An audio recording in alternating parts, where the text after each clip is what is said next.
On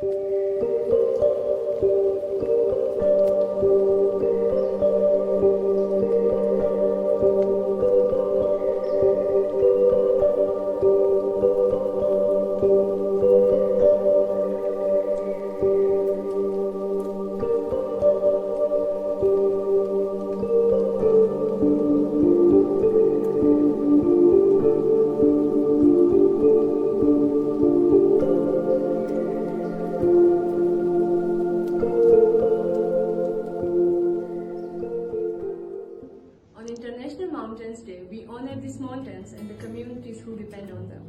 We are sophomore students of Geomorphology course at the University of Central Asia, Karakoram campus.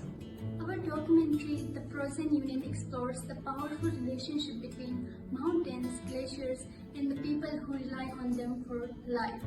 From ancient glacier wedding in Baltistan to the revival of glacier grafting in Baltistan. Our film tells a story of resilience in a warming world. This is our contribution to the International Mountain Day, a celebration of landscape that shapes us, and a reminder that their future is in our hands.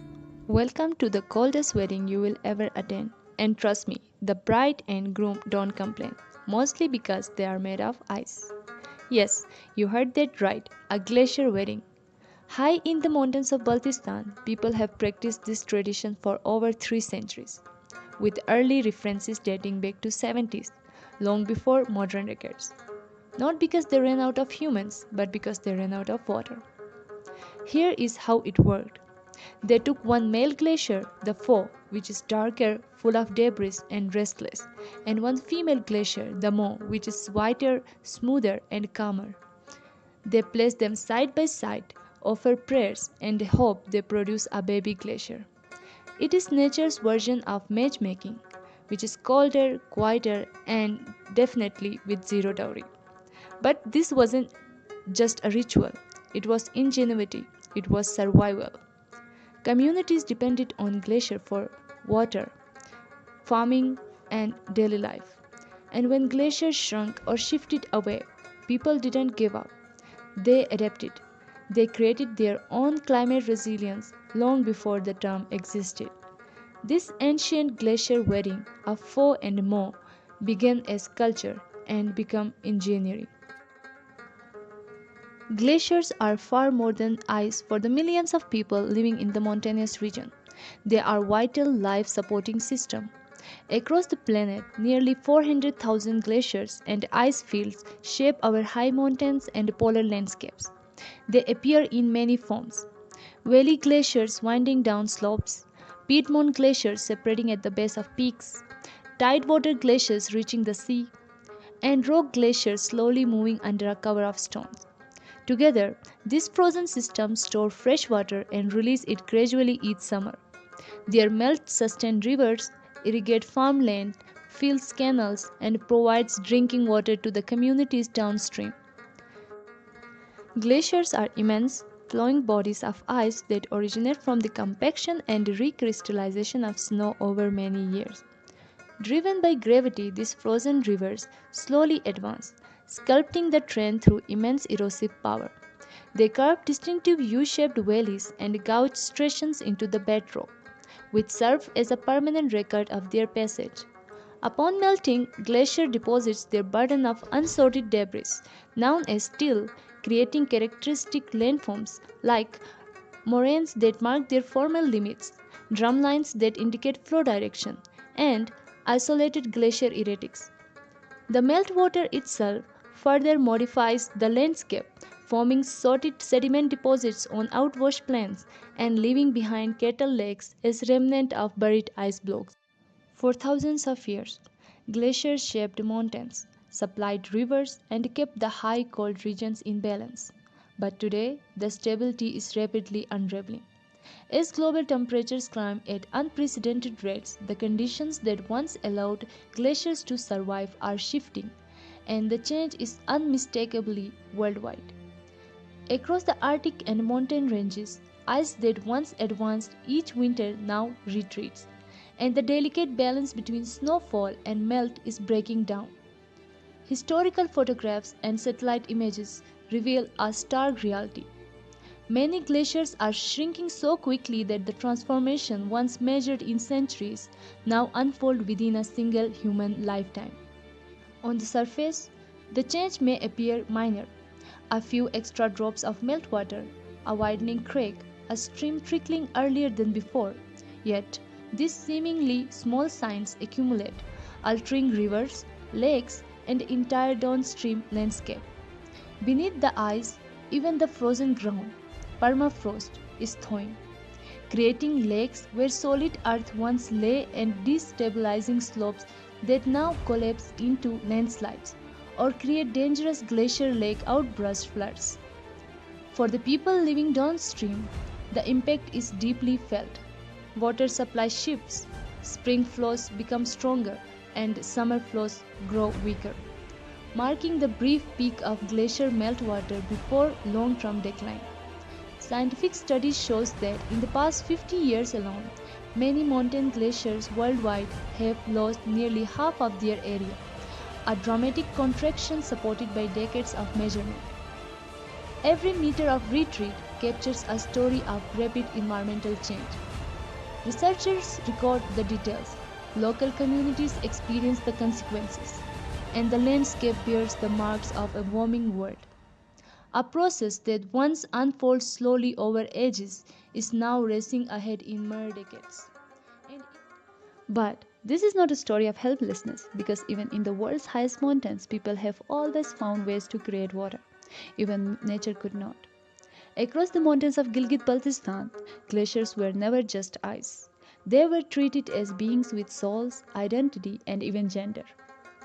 When two glacier pieces, male and female, were brought together, villagers believed a new glacier could be born, a union of energies sealed in the mountains. This was the ancient glacier wedding, also known as glacier grafting. The grafting is done in autumn or early winter when ice can be transported safely. The selected graft site is high, usually 4 to 5,000 meters above sea level, on shaded slopes where sunshine is minimal and cold persists. Ice is harvested from distant glaciers, packed into woven willow baskets.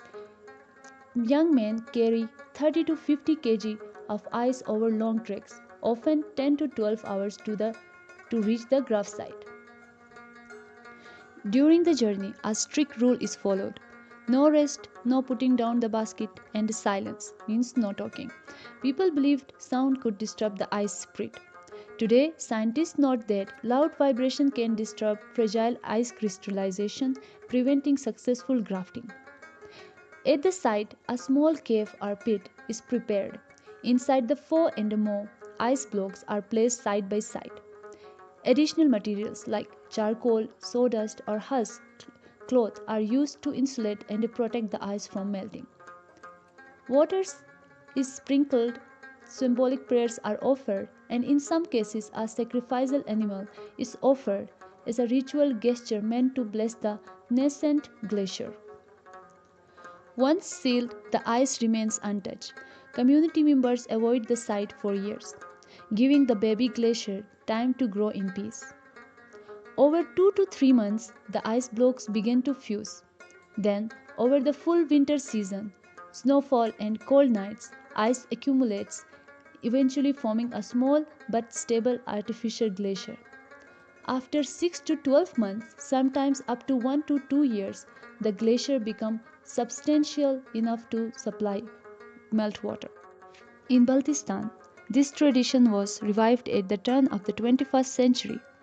Beginning in 1998, the Aga Khan Rural Support Program (AKRSP) partnered with local communities to restore glacier grafting sites. Under national climate initiatives like GLOF-I and GLOF-II, these efforts expanded, artificial glaciers formed, spring water returned, fields revived, livelihoods recovered. As natural glaciers retreat under a warming climate, this revival carries new meaning. The glacier wedding returns, not as legend but as resilience. Glaciers are the architects of the landscape we love, and the quiet guardians of the communities that call these mountains home. But today, the balance is shifting faster than ever before. Glaciers that once grew over centuries are now disappearing within a single lifetime. For many, this could feel like an ending. However, in places like Baltistan, people are reviving ancient knowledge, creating hope from cold stone. These efforts remind us of something powerful. Nature is fragile, yes, but also resilient. And so are we. The future of our glacier is not written yet. Their fate depends on the choices we make: how we live, how we consume, how we protect, and how we restore. If ancient communities could create ice from hope and patience, then surely we can protect the ice that still remains. This is not just a story of melting ice. It is a story of responsibility and possibility. The mountains are speaking, and there is still time to listen, still time to act, and still time to save what we love. We can change our future. Today, let's pledge that we will be more considerate about the climate change and also play our role to protect the environment of the mountains. Mountains are the place where I feel at home. They challenge you physically, but provide you mental rest and spiritual peace. I forget all my worries. I feel completely in unity with the universe. Let's take care of our giants. Happy Mountains Day.